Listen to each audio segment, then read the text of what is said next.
The average price of a car in the US is about $50,000. This Jeff Bezos-backed startup, Slate Automotive, says it can sell an American-made EV for almost half that. Slate's simple, low-tech, and almost endlessly customizable trucks and SUVs are expected to start rolling out at the end of 2026. So far, the response appears to be exuberant. The company said it received over 100,000 reservations in just 2 weeks. Just really blew us away with the enthusiasm. Slate has some big investors. Jeff Bezos is one of your investors. Any possibility you might be selling these on Amazon? You never know. You never know. There is always a possibility. But EVs have low market share. So do two-door rear-wheel drive trucks. And with EV tax credits set to disappear, the price just went up. The concept of what Slate is trying to do is a really good idea. But when you start to compare that actual sale price to what else is in the market, all of a sudden it becomes a lot less appealing. Federal incentives are going away. You know, the ZEV credits at the state level are in jeopardy. I mean, how do you feel about your prospects kind of in this environment? We're still extremely confident in our prospects in this environment. America needs an affordable vehicle, and we're going to be offering them that solution.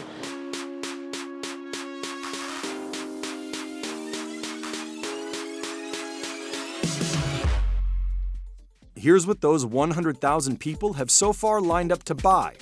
This is the base model, and pretty much how every Slate truck begins its life.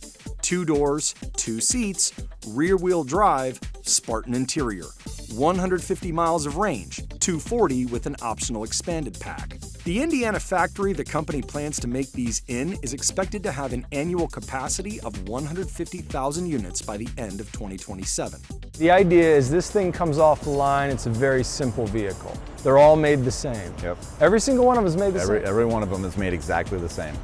That uniformity saves money. 10, 12 years ago, I remember somebody at Ford telling me that there was about 14 million buildable combinations of an F-150. That adds a lot of cost in managing all these different build variations. This is one of the things where Tesla has succeeded in driving down their cost to build their vehicles. Slate is taking that to an even greater extreme, where they've basically got one vehicle that they're going to build. But one area Slate doesn't skimp on is safety equipment. Front and rear cameras, automatic emergency braking, all that. Much of this is federally mandated. The company is aiming for top safety ratings from the Federal New Car Assessment Program and the Insurance Institute for Highway Safety. The truck also has heating and air conditioning.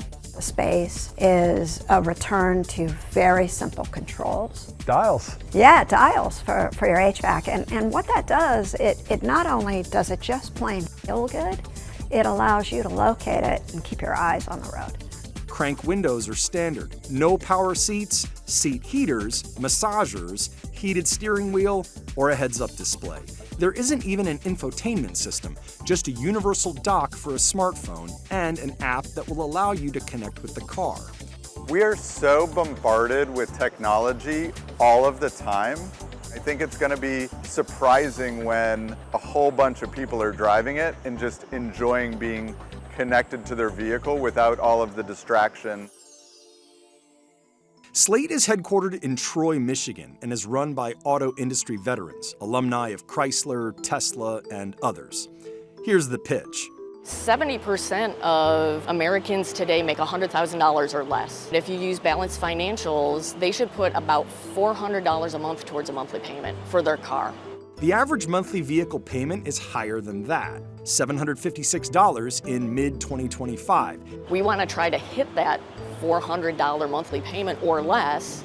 There really aren't even that many cheap vehicles available. Just one, the Mitsubishi Mirage, was under $20. Slate's strategy is cut manufacturing costs by making a simple, bare-bones vehicle and then let owners add or change what they want when they want. Normally, automakers should expect to spend roughly $500 million to $1 billion to build a plant and tool it.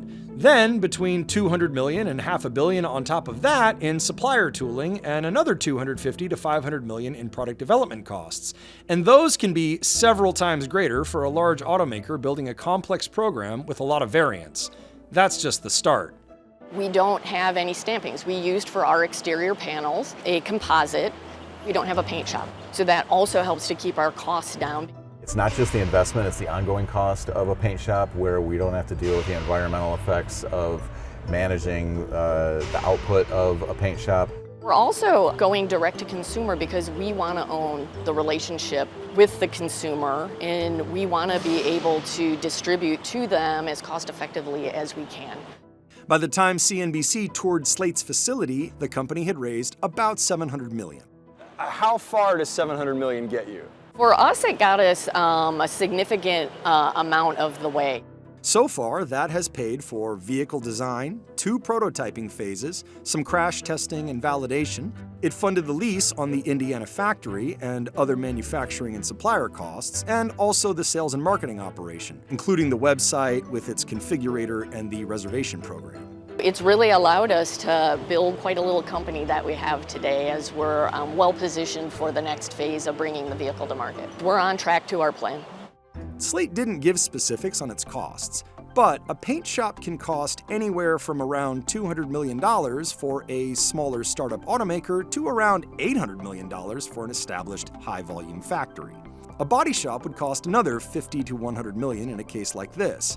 While they might save costs on the front end, molded panels take longer to make than stamped steel ones. So stamping becomes cheaper at higher volume, says Mark Wakefield of research firm Alex Partners. The manufacturing process of the body would be slower for them. The powertrain would be faster than an ICE powertrain, but it would be slower than a high volume BEV. And the interior, presumably it's cheaper. There's cost benefits in that. But even with a simple vehicle, starting a car company requires billions. Consider startups such as Lucid and Rivian. The fact is they've been supported to the tunes of not $1 billion, or closer to $10 billion. And the ones that have been funded by $1 billion aren't around or are nearly not around. Like $1 billion doesn't launch a company at this point, a car company. What was your pitch to investors? We really showed them the proposition of the need for the affordable vehicle, the market demand that'll be out there for this type of vehicle. It resonated with buyers too. Liv Lee and Patrick Anderson are EV converts. Now they both own the Mach-E and a Chevrolet Equinox EV. Lee writes for an EV blog, and the pair have a YouTube channel. They were both invited to the Slate reveal in Long Beach, California. As they were talking about it during the reveal, it was like 100%, let's put in a reservation. When we were there at the reveal and we watched them flip the truck body style, they pulled the truck out onto stage, they drove it down to another stage, and then they flipped it into the SUV, and they wrapped it, like within an hour. I love the fact that like we could do a wrap kit, and the fact that it's like it can be changed again makes it so that you're not committing to like I'm gonna make this modification and it costs me so much money, like I'm stuck with it. We were really hearing from people that actually they'd like a return to something much simpler. We could reduce things that folks don't care about. That can help us drive the cost down. Cole Scrogham is another reservation holder. He's an IMSA racing engineer and the executive director of a nonprofit that gives college students hands-on experience restoring high-end vehicles. He was considering a Slate as a truck the program could use for running errands and in its program as a potential teaching tool. I'm from the generation of simplicity. I remember roll-up windows. I remember those things that generally are pretty straightforward and difficult to break. For those who want to dress up the truck or convert it to an SUV, there's a catalog of over 100 accessories. The vehicle has been designed with mechanical and electric connections that allow for very easy do-it-yourself modification. So the SUV kit, for instance, the stereo connects easily when you bring it in. The power windows, again, have the connections. All of that has been designed to be flat packed so that it can be shipped to customers' driveways. We are also working on partners that you can schedule a truck to go in and they will do the upfit for you from the truck to the SUV. In lieu of paint are decals and wraps, sheets of adhesive. Vehicle wraps are already common, but cost at least around $2,000 to $4,000. Slate's kit costs $500. You can put it on yourself. The truck's small removable panels are meant to make the job easier. The company plans to offer tutorials for accessory installation.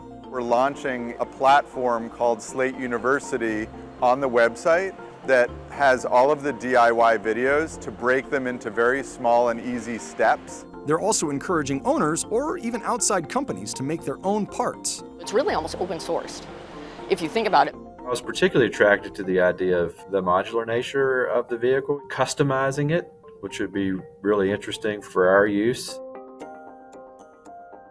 But first, the Slate has to sell, and there are challenges. The price and the way the vehicle is configured.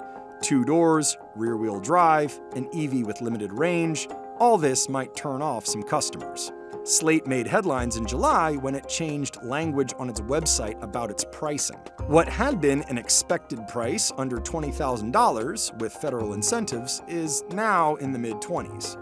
Can they get the price point down low enough without the tax credits where even with the features that consumers are going to want to add, that it still remains a competitively priced vehicle in the market compared to what else is already out there? We have always said that we're priced in the mid-20s, but for those who qualified for the federal incentive, it could be less than $20,000. And that still rings true today for many states that are offering incentives that can bring it down below that price point. Prices rise the more you kit it out. It'll go into the high 30s, but every accessory that we're making is very thoughtful and very value conscious, just like the vehicle itself. Even at $27,000, there's more competition. While the Mitsubishi Mirage is the only vehicle in the US currently selling below $20,000, below $30,000, there are 20 different models. The Ford Maverick starts just above $28,000. It has 4 doors, power windows and locks, infotainment, and many other features. All of a sudden, that price point just doesn't look very competitive anymore. Now, it's possible. Slate could say, okay, we're going to lower that price. Instead of $27,000 as the base price, maybe you're looking at $23,000 or $24,000. But now you start to eat into that profit margin.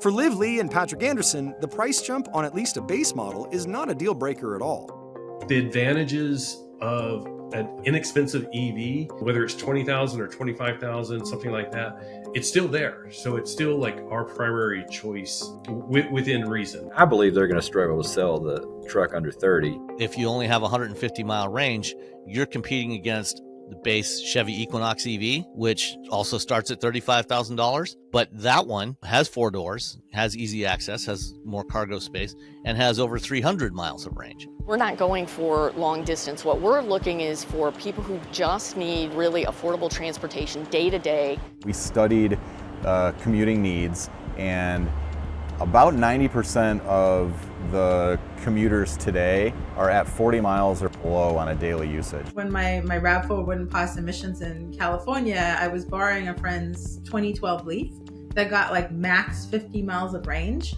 So that's what we had as a second car for a year and a half, and it was absolutely fine. The 2-door configuration could also limit appeal. 2-door trucks and SUVs used to be the norm, but today, of the roughly 2.5 million pickups sold in the US, only about 90,000 are 2 doors. SUVs are even more skewed. Why do you have a 2-door? For many people, that's all they need. And if you look around, often when you see people out driving a truck, there's, a single individual or, maybe 2 passengers. And rear-wheel drive vehicles are also only a tiny share of both SUVs and pickups. It's a back to basics, only the essentials truck. And a lot of our benchmarks actually came from the 70s and 80s, where it was a proper truck. I like it from a driving dynamics, but yeah, I think that is going to be a concern for a lot of people anywhere where it snows or inclement weather or even rainy weather. My first car was a 65 Beetle, so rear-wheel drive sounds great to me. I really like the concept of what they're doing. I think it's going to be really hard. It's going to be hard for them to succeed. What's the big kind of long-term vision here? We first want to just get to market, and then there are other things that we're considering now. Maybe a second type of platform we may be able to do more, but really what we're focused on today is just making sure that this truck is going to be brought to market at an affordable price point and a very high quality product.